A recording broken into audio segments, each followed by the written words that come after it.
But in reality, it does.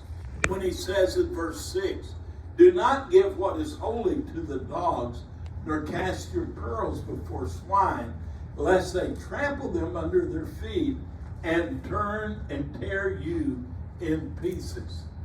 It is a reminder to be patient. What are dogs a symbol of in the Bible? Gentiles, exactly. They referred to Gentiles as Gentile dogs. And when Jesus says, don't cast your bread before them and don't cast your pearls before swine, he is saying you need to be patient. You need to judge people rightly. You need to understand where they're coming from. And if you don't, they may turn on you and it end up costing you like it did Haman with Mordecai. So I think when we try to be helpful to people, when we're trying to remove that speck from their eyes, not everybody wants their speck removed. You know, it's a reminder, a little story about a Boy Scout who came to his meeting late, and the scoutmaster said, why are you late getting here? He said, I was helping a little old lady across the street. He said, well, what took so long? He said, she didn't want to go. Well, sometimes people that you would like to help don't want to be helped. You remember when Jesus said to that man, do you want to be healed? Not everybody does. And I was reminded about the eye illustration. It was real important that I lay still while he was doing the surgery. If I was jerking my head all around, no telling where those stitches would have gone. And if you're trying to remove a speck from somebody's eye and they're jerking all around, you can't really help them. So it's a reminder simply, you got to be patient with people. Not everybody moves at the same pace. Not everybody responds the same way. We have to be careful. Impatience and insensitivity hurts always more than it helps. So avoid shallow examinations of people. Make sure you're judging rightly. And someone said, be sure you don't do a perpetual autopsy on other people. And that's a good word. Personal purity always precedes effective ministry. I'll say that again. Personal purity always precedes effective ministry. You've got to walk the walk if you're going to try to talk the talk. You've got to be sure your life is in order, that there's no glaring inconsistencies in you if you're helping to point out the inconsistencies in someone else. I wanted to share a story with you as we wrap up, and it is a story that I've had in my note file for a long time. Do you remember Home Life magazine? It was a magazine Southern Baptist put out. This article was in Home Life magazine, listen to this, in 1974. So the story's been around for a long time. It's a story about a young man by the name of Teddy Stoddard. I read the story this afternoon in Bible study, and I couldn't read it without crying. It hit me again emotionally, how important it is to treat people right and to judge them right. So listen carefully. There's a story from many years ago that tells of an elementary school teacher whose name was Miss Thompson. As she stood in front of her 5th grade class on the first day of school, she told the children a lie. Like most teachers, she looked at her students and told them that she loved them all the very same. But that simply was not true, because there in the front row, slumped in his seat, was a little boy by the name of Teddy Stoddard.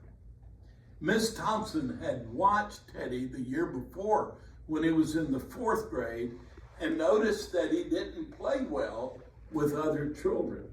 His clothes were messy and he constantly needed a bath. Teddy could be unpleasant at times. It got to the point where Ms. Thompson would take delight in marking his papers with a bright red pen and making bold X's and finally an F at the top of his papers.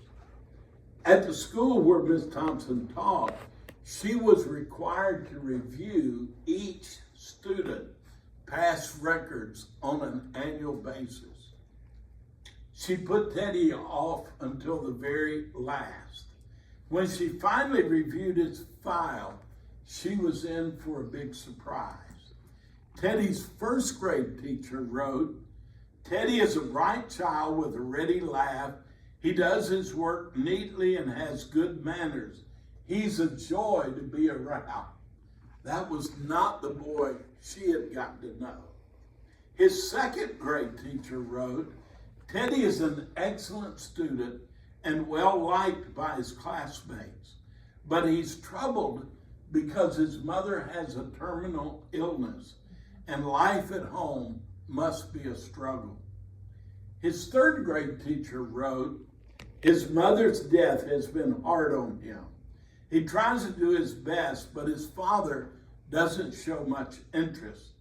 His home life will soon affect him if steps aren't taken." Teddy's 4th grade teacher wrote, "Teddy is withdrawn and doesn't show much interest in school. He doesn't have many friends and sometimes he even sleeps in class." By now, Ms. Thompson realized the problem, and she was frankly ashamed of herself. She felt even worse when her students brought her Christmas presents wrapped in beautiful ribbons and bright paper, except for Teddy's. His present was clumsily wrapped in heavy brown paper that he had gotten from a grocery bag. Ms. Thompson took pains to open it in the middle of the other presents. Some of the children started to laugh when she found a rhinestone bracelet with some of the stones missing and a bottle of perfume that was only 1/4 full. But she stifled the children's laughter when she explained how pretty the bracelet was while putting it on and dabbing some of the perfume on her wrist.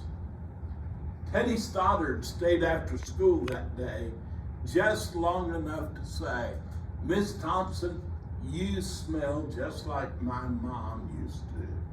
After the children left, she cried for an hour. On this very day, she quit teaching reading, writing, and arithmetic and started teaching children. She began to pay close attention to Teddy as she worked with him. As time went on, his mind seemed to come alive. The more she encouraged him, the faster he responded. By the end of the year, Teddy had become one of her smartest children in the class. And despite her lie earlier that she loved everyone, he had become one of her teacher's pets. A year later, she found a note under the door from Teddy telling her that she was the best teacher he had ever had in his whole life. 6 years passed by, and to her surprise, she got another note from Teddy. He wrote that he had finished high school 3rd in his class, and that she was still the best teacher he'd ever had in his whole life. 4 years later, another letter came saying that while things had been tough at times, he stayed in school and stuck with it, and that he had graduated from college with the highest of honors. He assured Miss Thompson that she was still the very best and favorite teacher he had ever had in his whole life. 4 more years passed by, and yet another letter came. This time he explained that after he got his bachelor's degree, he had decided to go a little further, again assuring her that she was still his best and favorite teacher. The letter was signed Theodore F. Stoddard, MD. That's not the end of the story. There was one final letter that spring. Teddy said he had met a girl and that they were going to be married.